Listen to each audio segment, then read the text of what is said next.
नमस्कार, आप देख रहे हैं सीधी बात। मैं हूं राहुल कमल और आज मेरे खास मेहमान हैं कांग्रेस के वरिष्ठ नेता Jyotiraditya Scindia. Mood the nation के नतीजे आए हैं और ये दिखाता है कि कांग्रेस के लिए इस वक्त चिंता की घड़ी है।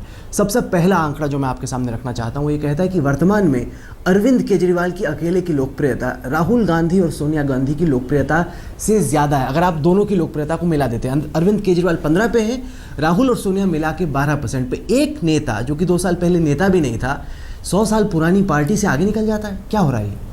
देखिए, जो ये सर्वेज सदैव आते रहते हैं राहुल, इन सर्वेज को हमने 2004 में भी देखा था, 2009 में भी देखा था और असलियत और सर्वे के बीच में एक बहुत बड़ा वैक्यूम सदैव रहता है। जहाँ तक आपने केजरीवाल जी की बात कही, इसमें कोई दो राय नहीं है कि जिस तरीके से उन्होंने एक नेतृत्व की क्षमता पिछले चुनाव में, दिल्ली के चुनाव में उन्होंने दिखाई और जो जनता का विश्वास जीता, पर ये भी हम ना भूलें कि उनकी कथनी और करनी और उनकी पार्टी और की कथनी और करनी में भी इतनी ज़मीन और आसमान की अंतर आई है। और पिछले दिनों ही आपके चैनल पर भी जो मैं देख रहा हूँ कि जिस तरीके से आप में भी एक फुटाव पूरी तरह से आ चुका है, उसका मैं नहीं समझता कि कांग्रेस के साथ कोई प्रतिस्पर्धा में लंबे अरसे में कोई मायने ये रखेगा।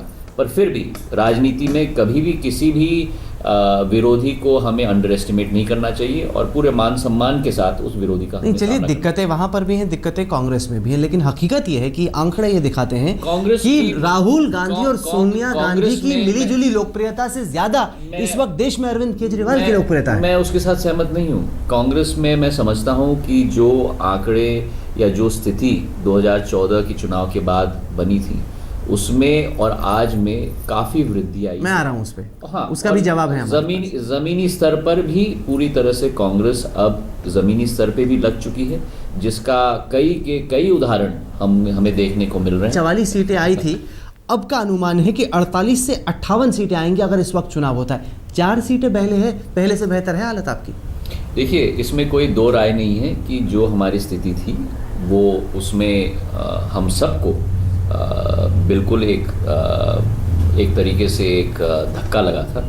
पर अब मैं समझता हूं कि उस स्थिति से हम आगे बहुत बढ़ रहे हैं। अब क्या अनुमान आपका ठीक है? क्या अनुमान जब चुनाव होगा वो ठीक रहेगा? आपको लगता है कि इस वक्त चुनाव हुए तो आप मोदी को हरा देंगे? नहीं, और मैं नहीं समझता कि आज हमारी स्थिति इतनी बढ़ चुकी है, लेकिन हमारे पास 4.5 साल हैं और उन 4.5 सालों में एक नई सोच विचारधारा के साथ हम जनता के समक्ष जाएंगे। और मुझे पूरा विश्वास है कि जिस तरीके से हम लोग जनहित की नीतियों को हम अपने तरफ से पूरा समर्थन दे रहे हैं और जन विरोधी नीतियों का पूर्ण जोर हम लोग विरोध कर रहे हैं। सबसे ज़्यादा खतरनाक अगर कोई कांग्रेस की नज़र से सवाल है तो वो ये कि क्या प्रियंका गांधी को राहुल गांधी की जगह लेनी चाहिए। ये हमने रिस्पोंडेंट से पूछा। 45% लोगों ने कहा कि प्रियंका गांधी को राहुल की जगह लाना चाहिए। अब ये कोई छोटा नंबर नहीं है, क्योंकि पहले भी ये सवाल पूछा गया, कुछ लोग हमेशा कहते थे, लेकिन अब आधा देश ये मानता है कि प्रियंका गांधी को जल्दी लाओ और कांग्रेस को बचाओ। देखिए, इसमें कोई दो राय नहीं है कि प्रियंका जी और राहुल गांधी जी में भी अलग अलग क्षमताएं हैं और उन दोनों क्षमताओं का प्रयोग कांग्रेस पार्टी कर पाए, ये निर्णय उनका है। मैं तो समझता हूं कि दोनों की क्षमता है। सवाल यह था कि क्या प्रियंका को राहुल की जगह लेनी चाहिए। उसमें 45% लोग कहते हैं कि राहुल घर जाओ, प्रियंका को लाओ।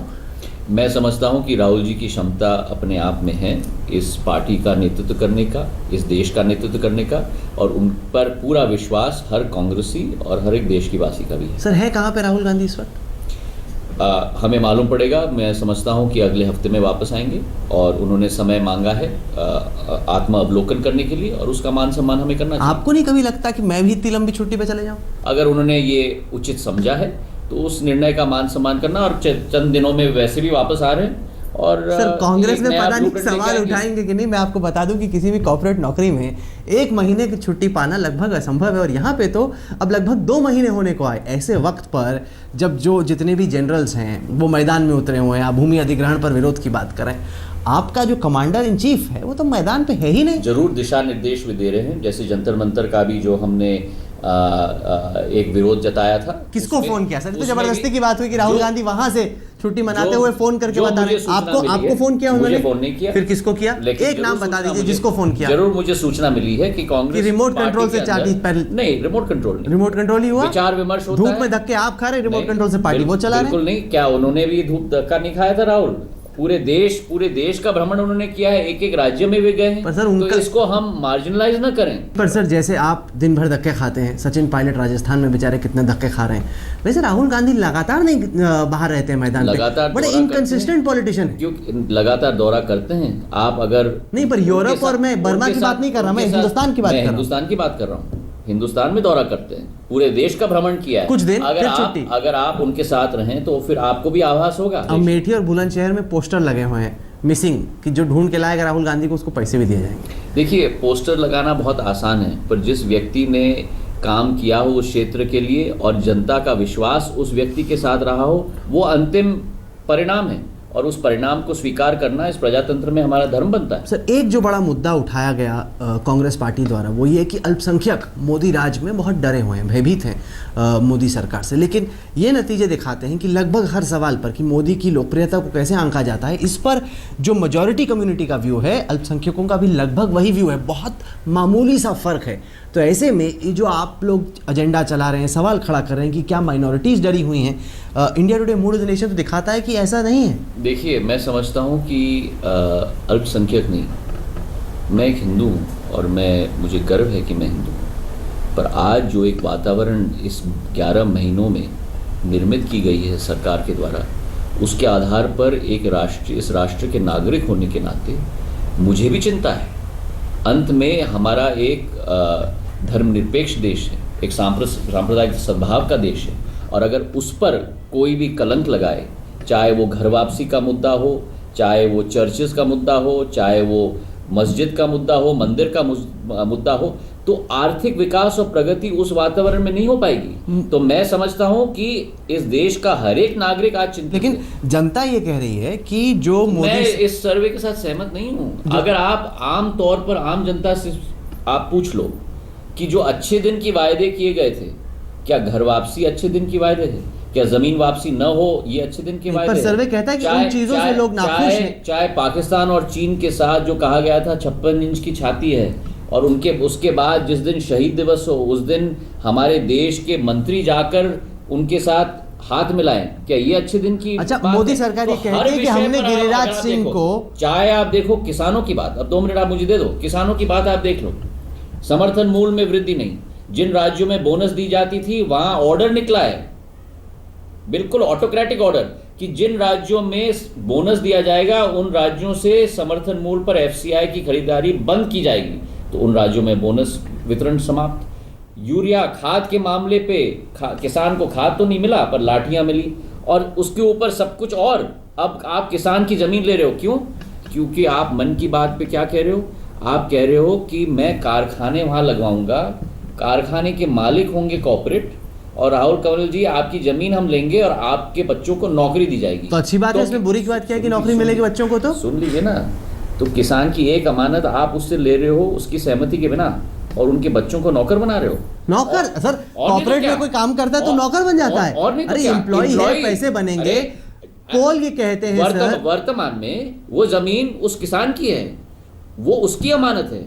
क्या आपकी जमीन आपकी सहमति के बिना आपसे पर छीनी जाए? सहमति के बगैर कहाँ छीनी जा रही है? बिल्कुल, वो तो किसान से सौदेबाजी करेगी, अगर किसान मानेगा तभी उसकी जमीन खरीदी जाएगी। क्लॉज इन्होंने पूरी तरह से निकाल दिया है। जो 80% कंसेंट क्लॉज रखा गया था प्राइवेट सेक्टर के लिए, 70% पीपीपी के लिए, वो पूरी कंसेंट क्लॉज को उन्होंने हटा दिया। अगर कोई प्राइवेट कंपनी खरीदेगी तो उसको कंसेंट चाहिए होगा किसानों का। बिल्कुल ये नहीं, लोग आप दुष्प्रचार कर रहे हैं। मैं दुष्प्रचार बिल्कुल नहीं कर रहा हूं। अगर आप उस प्रोजेक्ट के डिस्क्रिप्शन को देखोगे आप, तो हर प्राइवेट सेक्टर का प्रोजेक्ट उस प्रोजेक्ट के वो डिस्क्रिप्शन में आ शुरुआत जाएगा। के ऑर्डिनेंस में था, लेकिन अब जो नया ऑर्डिनेंस आया है, जो बदलाव हुए हैं उसमें, अगर आपकी जमीन हो और कोई सरकार आपकी जमीन आपके पीछे बिना आपको ले, तो आपको आहत दुनिया नहीं भर होगा में क्या? जब सड़क लीज बनती है, नहीं, ये सर, दुनिया भर में जब सड़क बनती है, ये दुनिया भर में जब 2013 का विधेयक पारित हुआ और उसके पक्ष में आपने वोट किया, बीजेपी ने उसके पक्ष में उसका समर्थन आपने दिया, आपके सुझाव लिए गए। सुमित्रा महाजन जो आज लोकसभा हाउस की स्पीकर हैं, अध्यक्ष हैं, उनके स्टैंडिंग कमेटी के रिकमेंडेशंस को लिए गए। राजनाथ सिंह जी ने कहा था कि सोशल इंपैक्ट असेसमेंट होना ही चाहिए। तो आप आपके वर्तमान के मंत्रियों के, आपके पूर्व के स्टैंडिंग कमेटी के अध्यक्षों के जितने भी रिकमेंडेशंस थे और आपने जो बटन दबाया वोट करने के लिए, उसको भी आप खारिज कर रहे हो। क्यों? क्योंकि उस समय चाहिए था आपको किसान का वोट, अब लगाओ किसान को चोट। कांग्रेस की हार को लगभग 1 साल हो गया, अब तक हमें समझ में नहीं आया कि कांग्रेस का आगे का रोड मैप है क्या, है भी या नहीं, या फिर आम आदमी पार्टी जैसी कोई नई पार्टी आपको देश भर में वही हाल करेगी जो दिल्ली में हुआ आपका। जहाँ तक हमारी अंदरूनी पार्टी का विषय है, परिवर्तन होना शुरू हो चुका है। कई राज्यों में नए नेतृत्व को कमान सौंपा गया है, कई क्षेत्रों में परिवर्तन आया है।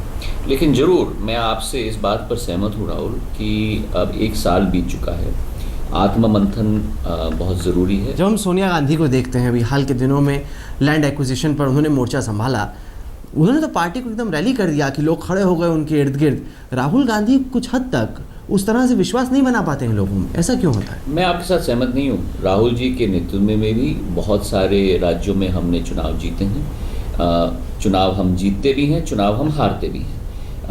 जीत का श्रेय मैं समझता हूँ पार्टी कार्यकर्ता और नेतृत्व को जाना चाहिए, और जब हम हारते भी हैं तो उसकी जिम्मेदारी भी पार्टी कार्यकर्ता और शीर्ष नेतृत्व पर जरूर होती है। और स्वयं राहुल गांधी जी और सोनिया गांधी जी भी अनेक बार उन्होंने बाहर आकर कहा है कि इसकी जिम्मेदारी जरूर हम लेते हैं। राहुल गांधी जी में क्षमता है, उन्होंने ये क्षमता दिखाया भी है। जहां कब, कहां, किसको? चाहे वो लैंड एक्विजिशन बिल की बात हो, चाहे जो उन्होंने फाड़ दिया था पीएम का बिल, नहीं लैंड एक्विजिशन बिल, चाहे वो रोजगार गारंटी की बात हो, जहां 200 जिलों से 600 जिलों तक उन्होंने बढ़ाया था। अनेक मुद्दों पर पार्टी संगठन में भी उनके सोच और विचारधारा है, और मैं समझता हूं कि उनके वापस आने के बाद इसका क्रियान्वयन हम देखेंगे। सर, पिछले साल दिसंबर में जब कांग्रेस की दिल्ली में हार हुई थी, जब शीला दीक्षित की सरकार गई थी, तब राहुल गांधी ने कहा था मैं पार्टी को इस तरह बदल दूंगा कि आप पहचान नहीं पाओगे कि क्या कांग्रेस। अब लोग मजाक में कहते हैं कि वाकई में एकदम उल्टी दिशा में पार्टी को इस तरीके से बदल दिया कि पहचान में नहीं आती। देखिए, वो पार्टी जिसने देश में कई दशक राज किया है, अब किसी भी राज्य में अपने दम पर जीतती नजर नहीं आती। देखिए, जरूर मैं समझता हूं कि उस समय और 2014 के बाद एक चिंताजनक स्थिति जरूर रही है, लेकिन मैं समझता हूं कि चुटकी भर में परिवर्तन नहीं आता राहुल। हर एक पार्टी की चढ़ाव होती है, हर एक पार्टी की उतार होती है। ये भी हम ना भूलें कि ये जो 282 सीट पर आज बीजेपी आई है, ये 2 सीट पे थी एक समय पर, आज वो बढ़कर इस स्थिति पर आई है। तो हर पार्टी का उतार चढ़ाव होता है। आज कांग्रेस का उतार 2014 में हुआ है, मैं समझता हूं कि अब वो बॉटम आउट हो चुका है और अब हमारा चढ़ाव भी शुरू होगा, पर उसके लिए कुछ करना पड़ेगा। आपके हिसाब से क्या होगा? मैं आपके साथ सहमत हूं। हमें लगता है कि कांग्रेस उस उम्मीद में बैठी है कि मोदी सरकार गलतियां करेगी और जैसे 2004 में वाजपेयी के साथ हुआ वैसे हम जीत जाएंगे। मैं समझता हूं कि राहुल, वो अगर हमारी स्ट्रैटेजी होगी तो उससे कोई गलत स्ट्रैटेजी नहीं हो सकती। ये संभव नहीं है कि किसी और की इमारत को आप देखो और कितना दुर्लभ वो इमारत हो, उससे आपको खुशी हो। आपको अपनी इमारत को क्या होनी मजबूत चाहिए करना होगा। स्ट्रैटेजी? मैं समझता हूं कि ग्रास रूट लेवल पर हमें पार्टी को स्ट्रेंथन करना चाहिए। हमारे आम कार्यकर्ता की हौसला अफजाई, उनको नई ऊर्जा प्रदान करने की जिम्मेदारी है। उसी के साथ मैं समझता हूं कि वर्तमान परिप्रेक्ष्य में राजनीति बदल चुकी है देश में। मजबूत राज्य और मजबूत राज्य नेतृत्व होना, ये आज समय की पुकार है। अगर आपको ज्योतिरादित्य सिंधिया, राहुल गांधी ये पूछते हैं कि क्या आप मध्य प्रदेश में जाकर काम करने को तैयार हैं अगले 4 साल तक, और तब तक आप वापस ना आएं जब तक कि कांग्रेस की वहां पे सरकार ना बन जाए, तो ज्योतिरादित्य सिंधिया क्या कहेंगे? मेरी इस प्रश्न का बहुत साधारण जवाब है। जो भी मेरे पार्टी का नेतृत्व निर्णय ले जिम्मेदारी मुझे देने के लिए, वो मुझे स्वीकार है। मेरी आदत नहीं है किसी जिम्मेदारी से हटने के लिए। जो भी जिम्मेदारी दी जाए मैं उसे स्वीकारता हूँ, चाहे वो आपको केंद्र सरकार में मंत्री के रूप में आपको जिम्मेदारी दी थी, चाहे मुख्य सचेतक में विपक्ष में बैठकर आपको जिम्मेदारी दी है, या जो भी जिम्मेदारी दी जाए।